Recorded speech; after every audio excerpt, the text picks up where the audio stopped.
నా పేరు కుమార్ అన్న. అన్న ఈ రోడ్లో ప్రయాణిస్తుంటే ఎలా ఉండేది గతంలో? ఇప్పుడెలా ఉంది?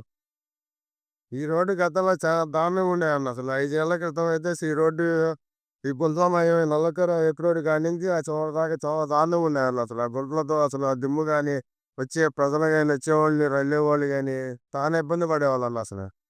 ఇప్పుడు ఈ టీడీపీ ప్రభుత్వం వచ్చినాక మెయిన్ ఈ రోడ్లు మాత్రం బాగుపడినాయన్న. చాలా అద్భుతంగా ఉన్నాయి రోడ్లు మాత్రం ఇప్పుడు. ఇంతకుముందు గతంలో ఆ గుంటల వల్ల చాలా యాక్సిడెంట్లు కూడా జరిగినాయి అసలు.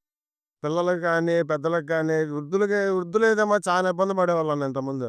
ఇప్పుడైతే మాత్రం వెళ్ళే బస్సు, వచ్చే బస్సు ఇటు కానీ, కార్‌లకి కానీ, కార్‌లకి కానీ ఏ ఇబ్బంది లేకుండా ఫ్రీగా ఉందన్న ఇప్పుడైతే మాత్రం. ఇంతకుముందు వ్యాపారస్తులు కూడా చాలా ఇబ్బంది పడేవాళ్ళన్న. మొత్తం చిల్లర వ్యాపారస్తులు గాని, బజ్జీల బండ్లు గాని, తినే తినుబండారాలు గాని చాలా దుమ్ము వల్ల చాలా ఇబ్బంది. వెంకటేశ్వర స్వామి టెంపుల్‌కి వచ్చిన వాళ్ళు కూడా ఆ భక్తులు కూడా చాలా ఈ దుమ్ము వల్ల చాలా ఇబ్బంది పడేవాళ్ళు. ఈ మా మా హోటల్ ఉంది ఇది. ఈ హోటల్ కూడా ఇంతకుముందు ఆ రోడ్డు వల్ల దుమ్ము కొట్టుకుపోయేసింది. వచ్చిన కస్టమర్లు కూడా మాకల్లా చూసేవాళ్ళు. మీ మీద అంత దుమ్ము ఉందేంటి? వండిన వంటల మీద ఇంకెంత దుమ్ము ఉన్నాయని అనేవాళ్ళు. ఈ రోడ్డు పడినాక చంద్రబాబు నాయుడు గారి ప్రభుత్వం వల్ల మెయిన్ రోడ్లు మాత్రం చాలా బాగుపడినాయి అన్న. వ్యాపారాలకు మాత్రం ఇబ్బంది లేదు. ప్రశాంతంగా ఉన్నాయి అన్న వ్యాపారాలు మాత్రం. రోడ్లు కూడా చాలా సాఫీగా ఉన్నాయి ఇప్పుడు. ఏ యాక్సిడెంట్లు లేవు. పిల్లలకి స్కూల్ బస్సులకు కానీ, వృత్తులకు కానీ, వెళ్ళేవాళ్ళకి వచ్చేవాళ్ళకి ఏ ఇబ్బంది లేవన్న ఇప్పుడు మాత్రం. చాలా బాగుంది ఇప్పుడు.